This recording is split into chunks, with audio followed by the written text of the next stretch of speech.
convite. É um prazer estar entre tantos olhares, amigos queridos. Estou um pouco enrolada. Tá certo? Atrás?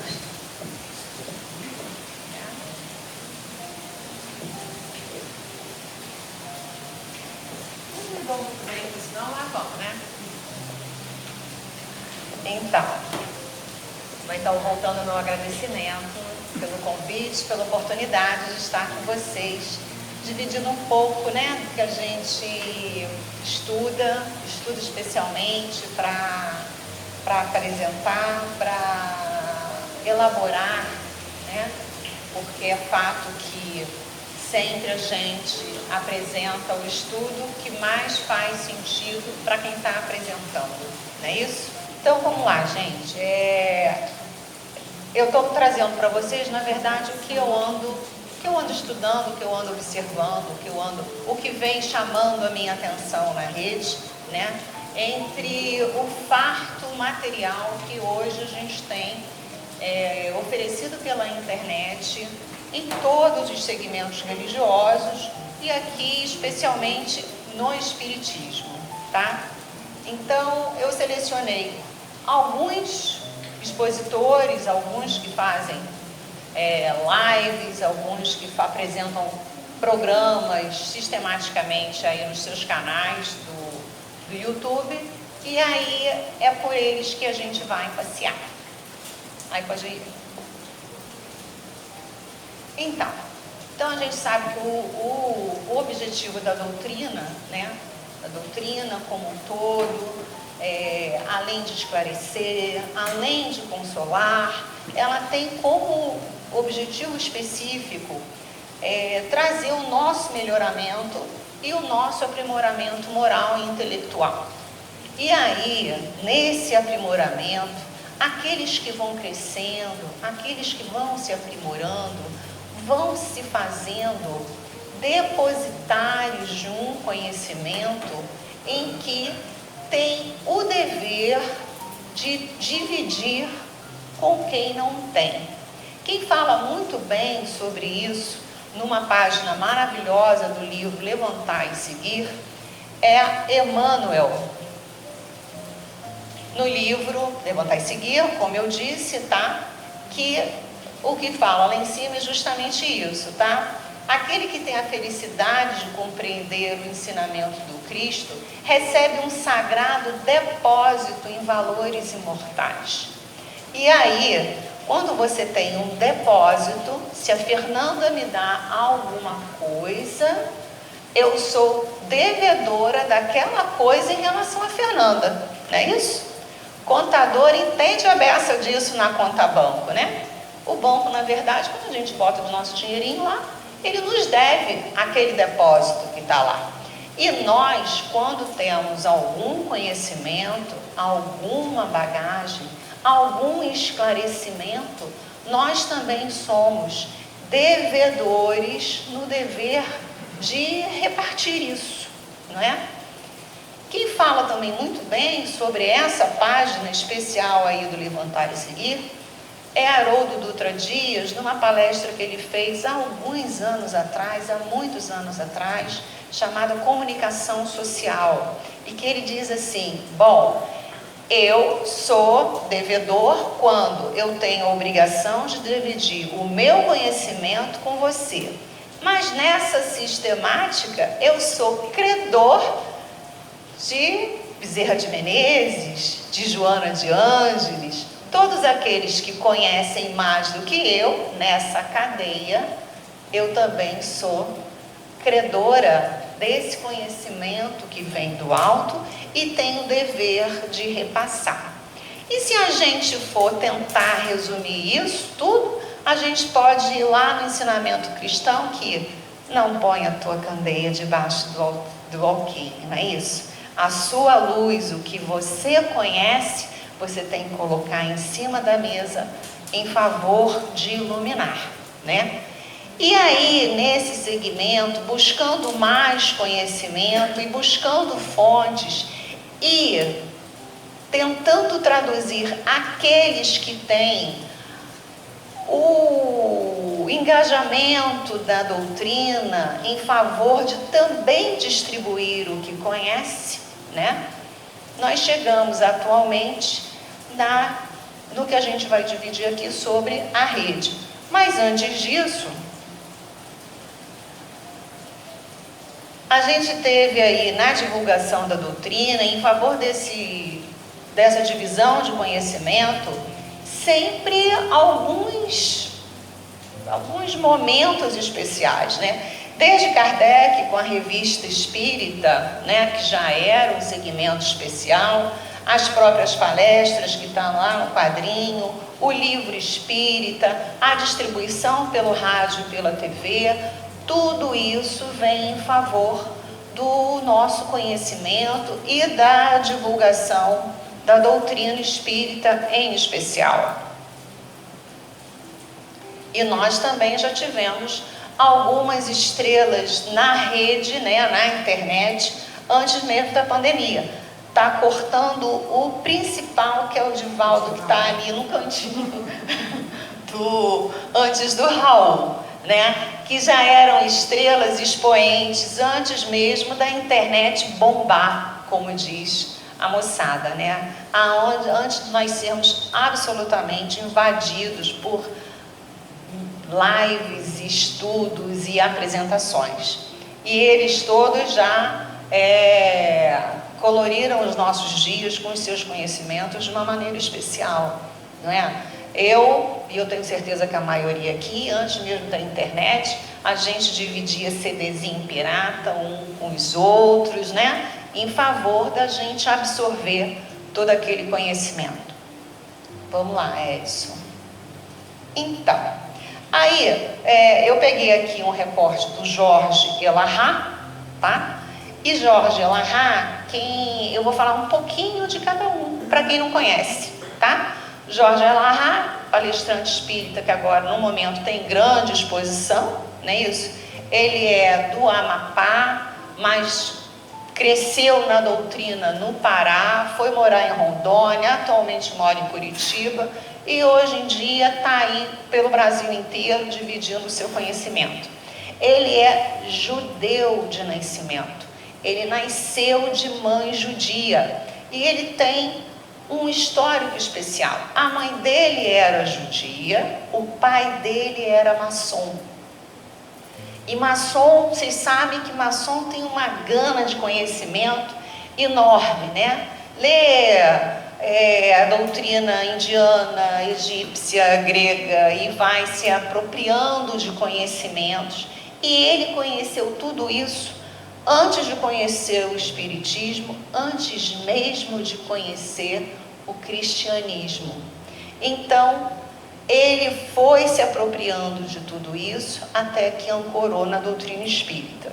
Os depoimentos dele a respeito dessa elaboração de trajetória é muito interessante. E aí, quando ele fala da rede, né, e da invasão do espiritismo, né, pela internet, e que, especialmente depois da pandemia, esvaziou bastante as casas espíritas, né? Casas que tinham 100 e tantos lugares, 200 e tantos lugares, hoje em dia são mais restritamente ocupados, né? E quando ele fala isso, ele fala com a inteligência abordando o seguinte: em contrapartida, né, a rede veio levar as lives e as reuniões para aqueles que eram impedidos fisicamente de chegar na casa espírita, né? Pode ser pela limitação física, os cegos, os impedidos permanentemente ou temporariamente que não podiam chegar à casa espírita.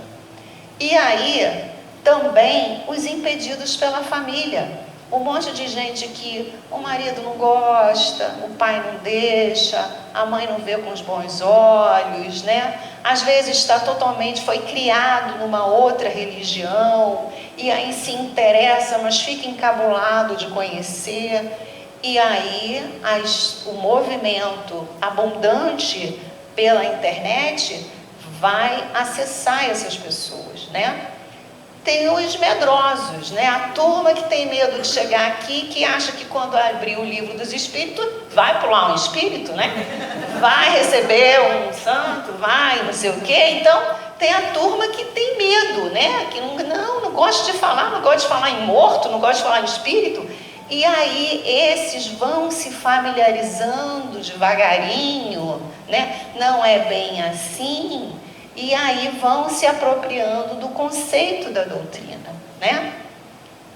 Bom, as pessoas que participam de outras religiões, né? O que mais tem no momento, segundo a estatística, é católico e espírita. Católico que acredita em reencarnação, né? Então, isso é o interesse, são as frechas do espiritismo se espalhando pelas outras religiões, né? E aí ele também fala dos preguiçosos. A turma que não quer vir, por quê? Eu vou lá ver a Sandra é chata pra caramba, se ainda fosse o Edson, entendeu? Mas eu não vou lá ver a Sandra não, entendeu? E vai falar de quê? Esse assunto é muito chato, entendeu? Então ele vê pela internet escolhendo quem ele vai ouvir, do que ele vai ouvir. Eu não curto perispírito. Isso, perispírito é muito complicado. Eu quero ver sobre reencarnação, eu quero ver sobre aprimoramento moral. Então, essa nata de preguiçosos, mas que também são atendidos pela internet. Então, a internet vem sim como um lucro. E ainda nos fala Jorge Alahá. Aí você vai dando enter, que eu espero que vá aparecendo. Tá. E aí, a importância do trabalho de atendimento espiritual. Bom, então, se a casa espírita agora está com espaço físico, um espaço maior, porque as grandes apresentações, as palestras diminuíram, em compensação, nesse momento difícil que a gente está vivendo no planeta, aonde todo mundo tem um transtorno, nunca a psiquiatria apresentou tantos transtornos para a gente, não é isso? Tem a bipolaridade, tem o transtorno de humor, tem o transtorno, o toque, enfim. E a maioria isso é de conflito íntimo. E nós, com toda a bagagem de conhecimento que nós podemos oferecer o que ele chama do atendimento espiritual. E aí ele fala assim, que eu acho muito interessante. A casa tem 7 reuniões de estudo, 3 reuniões públicas e um horário de atendimento fraterno. E o atendimento fraterno é que precisa aumentar, assim como as reuniões que se abrem em rodinha e dá espaço para as pessoas apresentarem as suas ansiedades, entendeu? E cada um quer falar um pouquinho do que está vivenciando e a sua expectativa, principalmente quem passa pelaquela porta com aqueles conflitos do luto, das perdas, não é? E querem ser, sim, de uma maneira mais pessoal, ser atendido, ter um pouco de voz, né? E aí, nesse momento de maior intimidade, você também conseguir agregar esse trabalhador que pode vir para casa somar. Está triste, está ansioso, olha só, vem para assistência social, vem ajudar a gente a distribuir as bolsas, vem ajudar a gente, as bolsas de alimento, vem ajudar na evangelização, né? Vamos visitar um hospital, enfim, agregar pela proximidade, né? E aí, esse é uma especial proposta agora para as casas. Outro item. E aí ele também fala na assistência social em especial, né? Que tem que estar em consonância com o LOAS. LOAS é a Lei da Organização da Assistência Social, né? E ele faz um destaque muito especial, porque... E aí eu estou falando coisas que eu já fiz, né? Vamos pegar a bolsa, que a gente distribui uma vez por mês, né? E a pessoa só vem uma vez por mês para pegar a bolsa. Vamos distribuir a bolsa por semana, para essa pessoa vir toda semana, porque a gente tem uma coisa muito boa para entregar para eles, que é o conteúdo da doutrina espírita. E, na verdade, existe um pouco de covardia e de poder nessa ação. É o que a gente melhor pode oferecer a quem precisa, seja materialmente, seja pessoalmente, é o conteúdo da doutrina. Mas a gente tem que fazer isso com inteligência e ação, e não com, eu vou botar em aspas, né, o conteúdo de uma bolsa, um pacote de alimento. A gente tem que ser mais do que isso. A pessoa tem que chegar aqui muito mais por que isso. E com um destaque: se a casa, e existem muitas casas espíritas no Brasil, que por alguma razão receba dinheiro público, é proibido. O Ministério Público, porque está previsto na lei que não pode associar a distribuição a conteúdo religioso. Não só o espiritismo, qualquer religião, né? Mas pode sim fazer cultura da paz. Olha, a pessoa entrar por ali, hoje a gente vai falar de assistência de benefícios sociais, hoje a gente vai falar sobre respeitar o mais velho, hoje a gente vai falar sobre o valor da higiene, hoje a gente vai falar de saúde da mulher, enfim, a gente pode falar de tudo e ter uma salinha do lado que fale de conteúdo espírita. E falar disso tudo com energia, vigor, animação, de maneira que a gente traga as pessoas que têm uma condição social um pouco melhor para a casa espírita, motivada, não só para pegar o alimento, mas que ela fique. E assim, devagarinho, a gente tirar do espiritismo esse elitismo que ele tem, né? Tudo bem que o importante é a instrução, não é isso? Que a gente precisa, o bom espírita é aquele que estuda, mas a casa e o espiritismo tem que estar aberto para qualquer segmento social, né? Eu lembro daquele pedacinho do filme do Divaldo, que quando ele vai na primeira sessão espírita, que ele vai aprender a doutrinar, aquela doutrinadora, aquela dialogadora é analfabeta, né? Ela tem todo aquele conteúdo pelo potencial pessoal dela, né? E nós somos sim a religião que está lá com o maior número de pessoas com curso universitário, mas isso não deve ser considerado como um prêmio, na verdade, um alerta. A gente tem que trazer pessoas de todo e qualquer segmento para o espiritismo. A importância do trabalho da juventude, né? E aí, nessa importância do trabalho da juventude, é a juventude espírita que está muito menor, mas segundo aí o nosso amigo, o movimento escoteiro está menor, todos os segmentos da juventude, em qualquer tipo de ação, seja religiosa, seja instituições sociais, está menor, justamente porque concorrer com esse leque de informações, enfim, está muito difícil.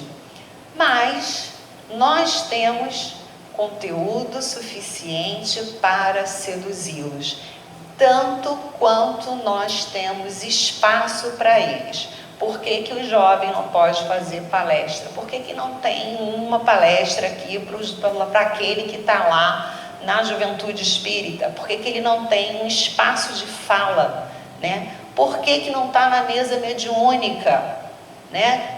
Kardec se valia de jovens meninas lá recebendo espírito e passando, né? Então a gente precisa oferecer responsabilidade, não é?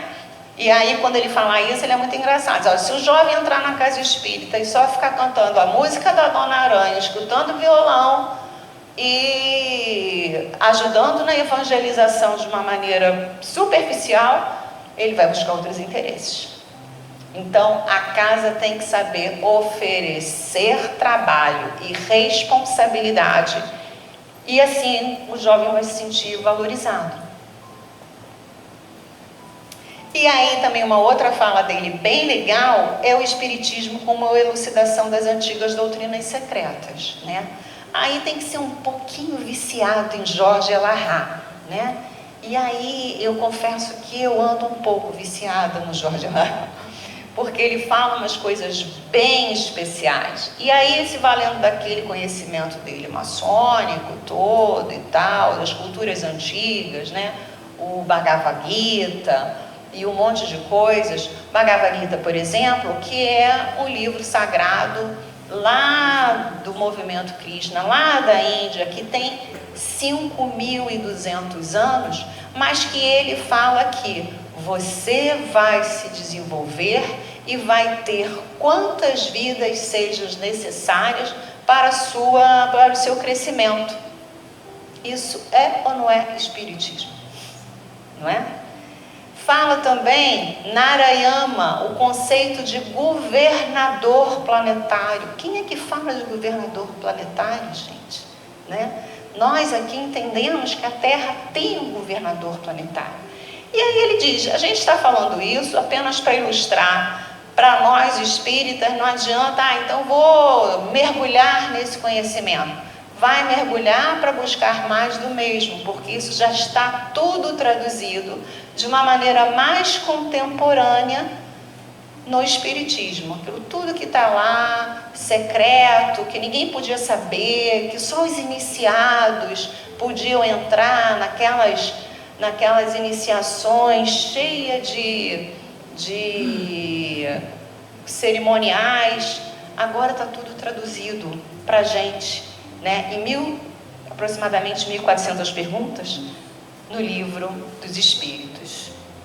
Bom, passei por Jorge Elarrat, é o que a gente está conhecendo, esse judeu que trouxe para a gente um monte de coisas interessantes. Mas tem esse outro judeuzinho aí, né, que é o Álvaro Moderschamem, né, que também ele tem agora um programa muito interessante. Oi?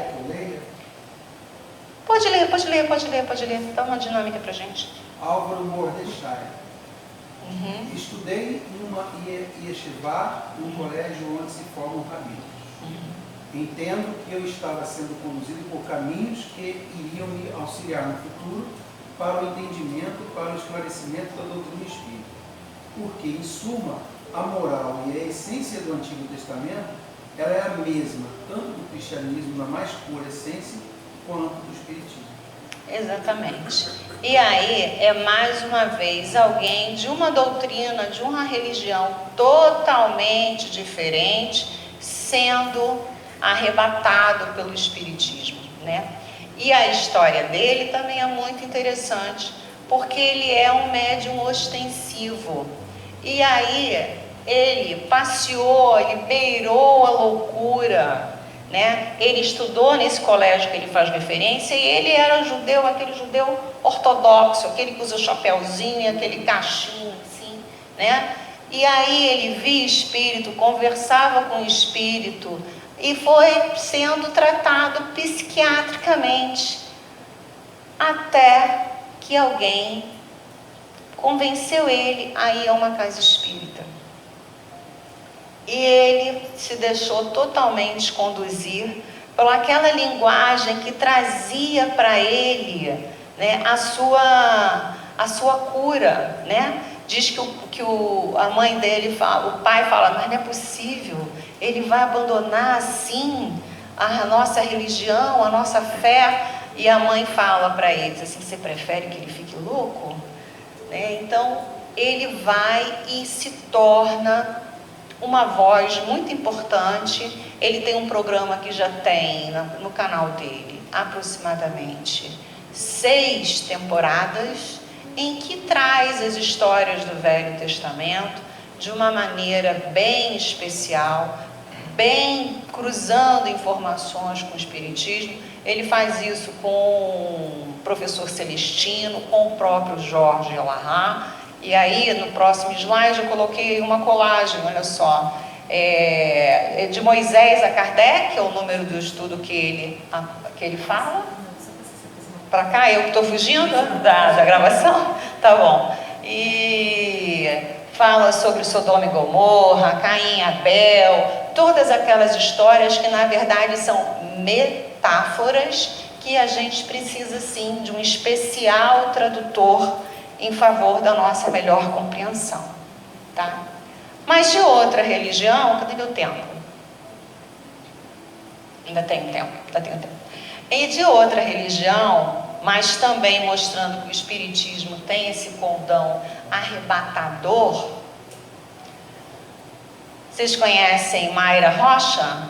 Ah, pois é, ela é polêmica, né?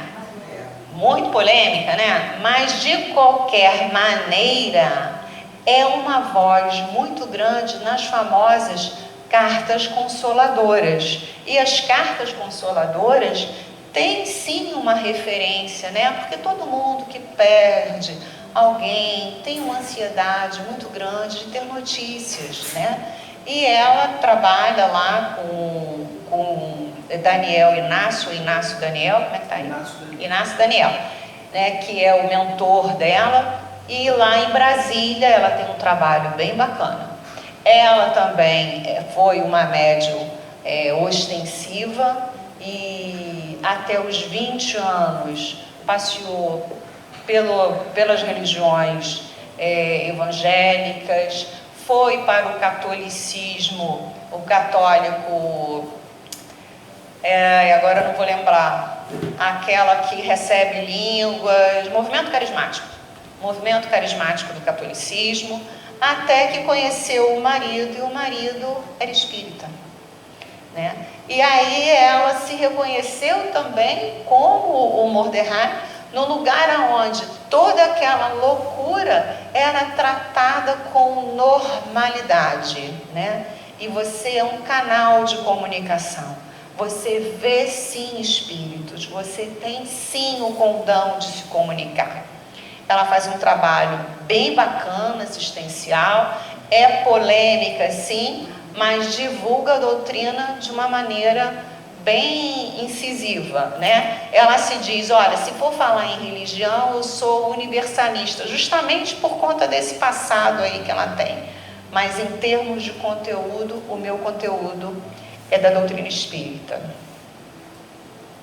E esse daí? Pois é, eu queria tanto que eu chegasse para o ladinho. Mas vamos lá. Eu achei que eu ia conseguir aqui, eu não ia conseguir, então eu vou na tua... Cartas Redentoras. Deixa eu falar um pouquinho sobre Cartas Redentoras. Alguém conhece ele? Donizete Maia. Né? O Donizete, ele fez um podcast enorme naquele podcast espírita, que é daquele Helder, né? E esse cara tem um trabalho, e isso é que eu acho bem legal da internet, é você fuçar e conhecer pessoas que trabalham de uma maneira muito diferente. Então, vou também contar a história dele rapidinho. Ele, espírita, não é de berço espírita, mas chegou ao espiritismo, e ele tinha uma prima que estava presa.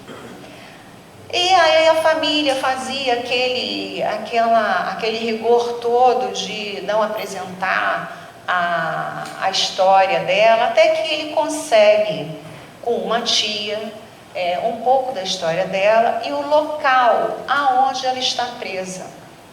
Ele pega, faz uma postagem do Evangelho segundo o Espiritismo, uma carta, né? E com isso ele estabelece um link com essa prima, que divide com a companheira de cela, que divide com a outra companheira de cela, que divide com a outra companheira de cela. Resultado, Ele hoje escreve 150 cartas por mês para o movimento dos presídios, cartas manuscritas. Vou deixar você ler ali para seguir. Ação no sistema prisional. Primeiro azulzinho lá em cima. Isso. De lá envio de cartas e livros, sempre primeiramente o Evangelho, segundo o Espiritismo. Cartas manuscritas pela pessoalidade que revela. Atualmente 150 cartas por mês e aceita doações em livros, inclusive usados e selos. Pois é, o que eu achei interessante? Primeiro, a disposição dele, né? Gente, ele diz que escreve 6 cartas por dia, manuscritas. Ele recebe livros, né? Com correspondências para ele. Pessoas aflitas, aflita com a família fora do presídio, aflita com parentes que também estão presos, né? Pessoas que dentro desse engajamento dele encontram resistência, porque, por exemplo, ele fala que ele não conseguiu furar os presídios do Rio de Janeiro. Por quê? Porque nos presídios do Rio de Janeiro, a religião que reina é o protestantismo, né? Então, e não consegue aceitar o movimento espírita de jeito nenhum. Mas em outros locais, além do interior de São Paulo, ele já vai chegando, né? E uma outra coisa que ele contou também, que eu achei muito interessante, que aí ele manda o Evangelho segundo o Espiritismo. À medida que esse relacionamento vai se estabelecendo, ele vai mandando outros livros, vai mandando romances, vai mandando mensagens, né? E como é que esses livros chegam? No boca a boca, pedindo nas casas espíritas, ele mesmo compra. E um negócio que eu achei muito interessante, que ele disse que comprava livro num sebo, e aí ele comprou um volume muito grande de livros, inclusive livros repetidos, né? E o cara perguntou, disse assim, você também vai passar a vender livro? Vai passar a vender livro pela internet? Ele disse não, aí contou o que ele estava fazendo. E esse cara do sebo atualmente manda para ele por mês coisa de 30, 40 livros para ele mandar para o sistema prisional. Então, isso aqui é um trabalho fantástico que acontece lá no interior de São Paulo e que serve para a gente de exemplo, de motivação, de saber que a gente pode iluminar o caminho das pessoas de 1000 formas, né? Das mais variadas oportunidades que se apresentem, e ele faz isso de uma maneira bem legal. Aí o próximo slide, né? Que bom que ficou aí, ó. Quem quiser ajudar, ele não aceita Pix, tá? Ele aceita livros e selos e pode ir para essa caixa postal aí. Legal, né? Bem legal, eu também achei. O nome dele é Donizete Marcos, né?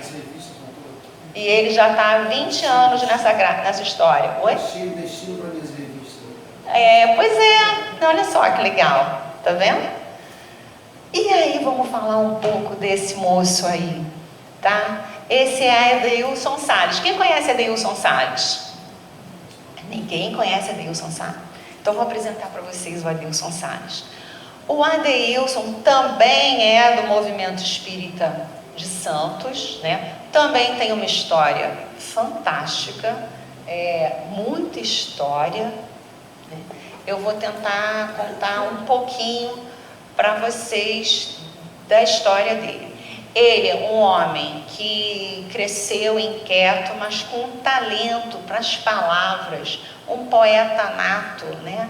E ele disse que ele, só para vocês terem uma ideia do tamanho da história, quando ele era jovenzinho, diz que ele era muito feio na escola, ele era chamado da coisa. Ele era tomado de espinhas, tá? Diz ele que ele tinha espinha no nariz, no rosto, no corpo inteiro, e ele sofria muito bullying, né? E nesse bullying aí que ele sofreu, Uma vez os meninos deram uma surra nele e disse: você vai levar outra se não fizer as nossas redações. E ele viu naquilo uma oportunidade de se aproximar de alguém. Ele era um menino muito solitário e fez as 3 redações, e as 3 redações receberam 10. E ali ele descobriu que ele tinha realmente uma afinidade legal com as palavras, tá? Mas ele, enfim, chegou ao espiritismo com 30 e tantos anos, e aos 40 ele começa a escrever primeiro livros para adultos, né? Mas ele tem uma neta, e quando essa neta chega, ele escreve um livro para ela, um livro infantil. E ele se dá conta que o movimento espírita tinha uns livros muito frágeis, né? E ele escreve o primeiro livro, que é a Belinha e acho que a Largada Bernadette. Não é? E aí é dele. Pois é. Aí ele escreve esse livro e ele manda esse mais 2 livros para a FEB, e a FEB abraça a causa. Resolve editar os 3 livros dele, e aí contrata um ilustrador e lança esses livros, segundo ele, em 2007, na Bienal aqui do Rio de Janeiro, que ele nem queria vir, apesar de ser uma oportunidade especial, porque ele tinha acabado de perder alguém da família. Mas quando ele chegou na Bienal, vocês conhecem, né? Como é que fala? O stand da Bienal, da FEB, na Bienal do livro, é 500 metros quadrados, né? Ele disse que era só os livros dele. O livro dele, A Onça Pintada, e não sei das quantas, tinha um monte de gente fantasiado de onças, crianças atrás dele querendo autógrafo, e a FEB tinha contratado pessoas para dramatizar. Ele ficou tão encantado que ele vendeu 1.500 livros. E aí ele descobriu: tá aí, o meu caminho é escrever para criança. E aí foi estudar, se aprofundar na elaboração disso. Ele hoje tem aproximadamente 100 livros editados. Desses, a grande maioria para literatura infantil, com qualidade, né? Mas ele não fala só. O livro dele, eu acho que esse da Onça Pintada, lá no Rio Grande do Sul, foi adotado pelas escolas não espíritas. Imagina, um livro com um selinho lá da FEB circulando. E isso é divulgação especial, né? Mas ele tem muito mais histórias, mas eu vou destacar outra para dividir com vocês, né? Bom, ele se tornou conhecido, se tornou palestrante, ele tem palestras, canal no Instagram, no YouTube, no Instagram também. E aí, sem me perder muito, porque a minha hora já está ficando apertada, ele foi um dia convidado para ir. O pessoal do Instituto Ser, o Instituto Ser é um instituto que trabalha com conteúdo espírita, que tem muito valor em Belo Horizonte, né, em Minas Gerais. E ele foi convidado para ir lá, na época, pelo seu diretor, porque tinha um espírito que queria falar com ele. Ele disse assim: que história é essa de espírito querer falar comigo? Enfim, acreditem vocês ou não, né? É o que ele conta. Ele se acredita em vocês ou não, aspas a fala dele, tá? Ele tem um contato com uma médium, e o espírito que queria falar com ele era Humberto de Campos. E fala assim para ele: sabe aquele livro que está na tua gaveta há 14 anos, que você não sai do 3º capítulo? Eu preciso trabalhar com você.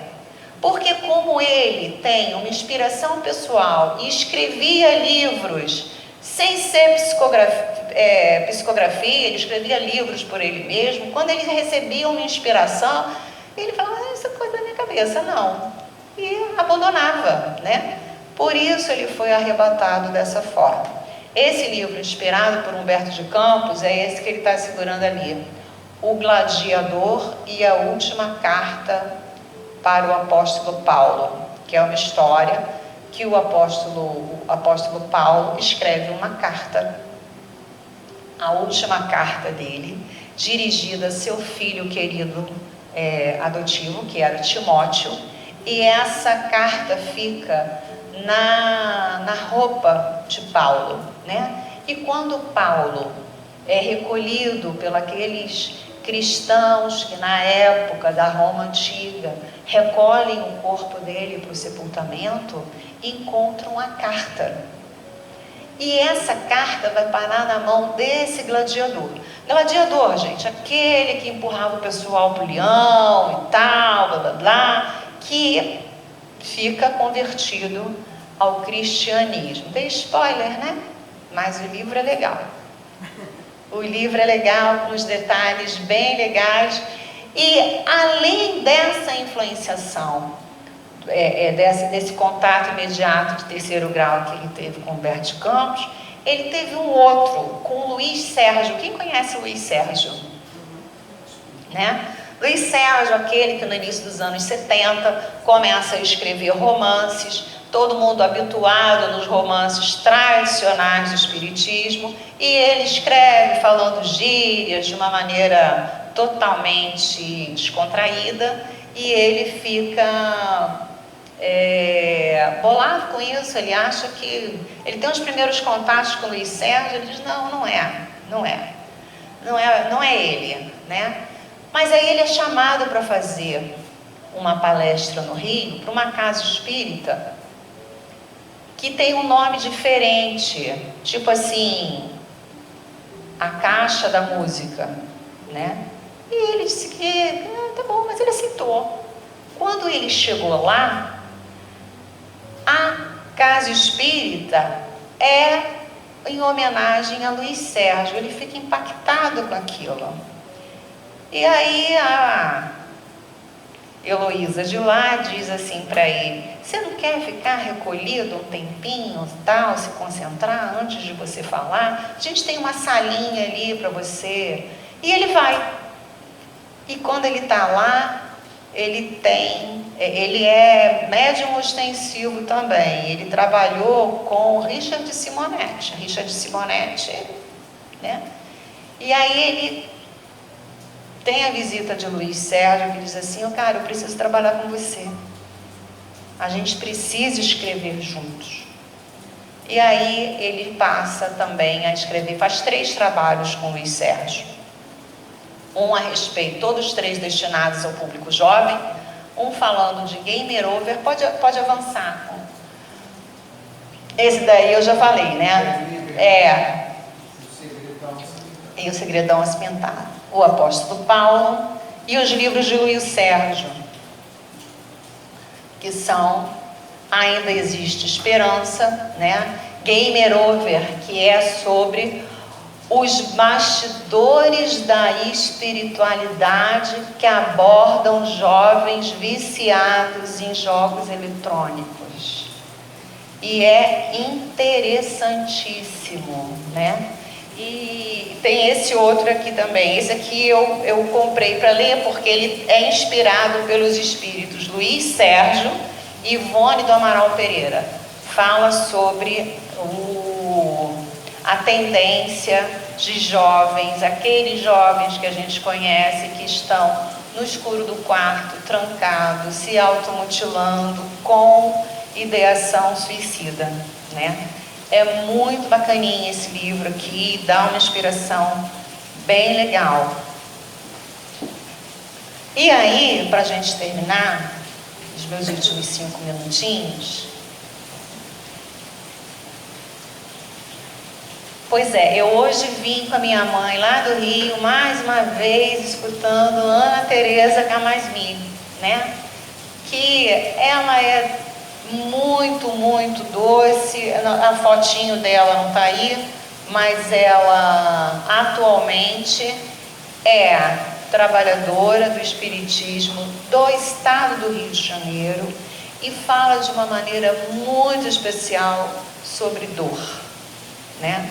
Ela faz vários trabalhos com várias dinâmicas em torno do livro do Leon Denis, O Problema do Ser, do Destino e da Dor. Então, ela é psicoterapeuta e tem um trabalho bem bacana em torno disso. Mas, como experiência pessoal que destacou para eu trazê-la, é que ela, em 2016, perdeu um filho com 20 anos.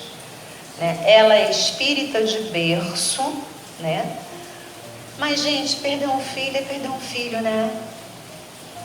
É um negócio assim que a doutrina consola, esclarece, cauteriza, mas a dor é a dor, né?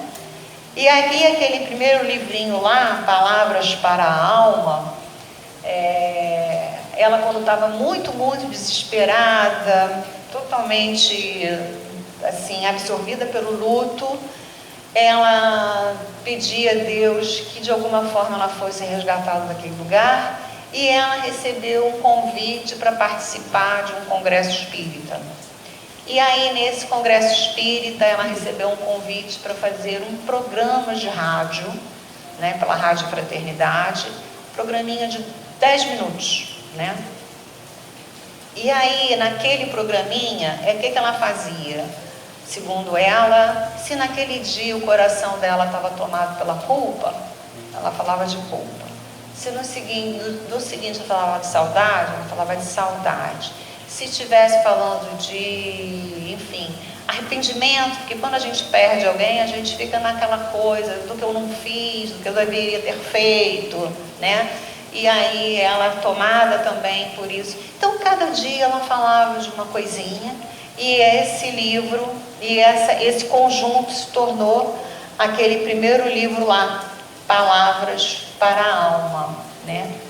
E, segundo ela, é um livro que é muito vendido com essa tônica, para as pessoas que acabaram de viver uma perda, que estão enlutadas. Apesar dela não falar em momento nenhum do falecimento do filho, o livro é impregnado daquele momento de alguém que estava precisando de um espaço para colocar o seu drama, a sua dor, né?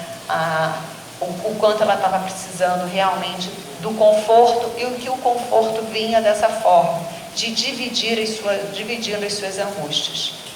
Esse livro Mãe também é mais ou menos com essa pegada, né? Mãe, as faces da força do amor materno. Que aí eu vou deixar vocês descobrirem na rede como é que a Alma escreveu esse livro. Mas no livro tem algo que ela conta e que eu achei muito especial. Diz ela que a história é do André Trigueiro e que ela colocou no livro porque achou muito diferente, né? Diz que o André Trigueiro foi fazer uma matéria sobre cracudos e quando chegou na área dos cracudos ele não podia avançar. E estava por ali uma mãe, né? Porque também não podia avançar. E aí ele começa a conversar com aquela mãe, e a mãe fala assim: a senhora vem aqui todo dia? Sim, eu venho todo dia. Eu venho na tentativa de ver o meu filho. E quando eu vejo, eu falo assim para ele: filho, vamos para casa. Olha, eu tenho um feijãozinho gostoso que eu fiz hoje. Você toma um banho, muda de roupa. Depois você volta, filho. Se você quiser voltar, eu não quero que você volte, mas se você quiser voltar, você volta. E ela diz que às vezes ela conseguia levar o filho e às vezes não conseguia. E ela fica impactada com o amor dessa mãe, totalmente à disposição de resgatar aquele filho, mas sem o exercício que geralmente é feito, tipo, se você não vier, eu vou te abandonar, eu não quero mais saber de você, eu vou te largar, porque geralmente é isso que a gente faz, né? E naquele momento que ele precisa de acolhimento, de aceitação, né? Então esse livro Mãe passa por histórias desse calibre, e diz ela que agora um monte de mãe procura ela nas palestras assim, olha, eu tenho um drama como mãe que não está naquele livro, entendeu? E bem interessante. E Caminha que a Vida Te Encontra, só para a gente encerrar, é um livro que, segundo ela, na trajetória dela do Espiritismo, ela sempre diz o seguinte, olha só, você já conhece tudo que o Espiritismo pode oferecer? Está aproveitando bem esse conteúdo?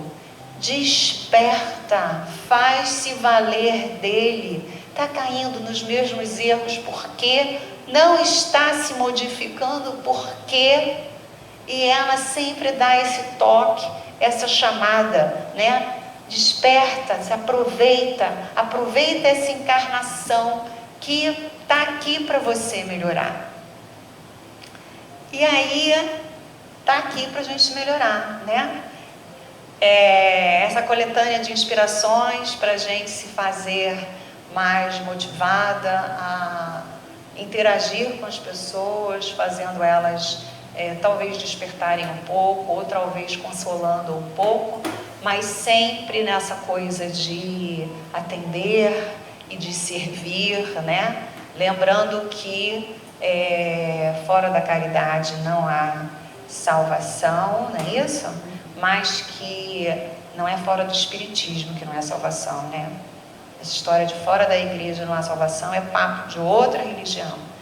Então, o importante é a gente servir sem tentar converter, mas com a certeza que o nosso conteúdo é muito, muito emblemático, potencial, e ele sim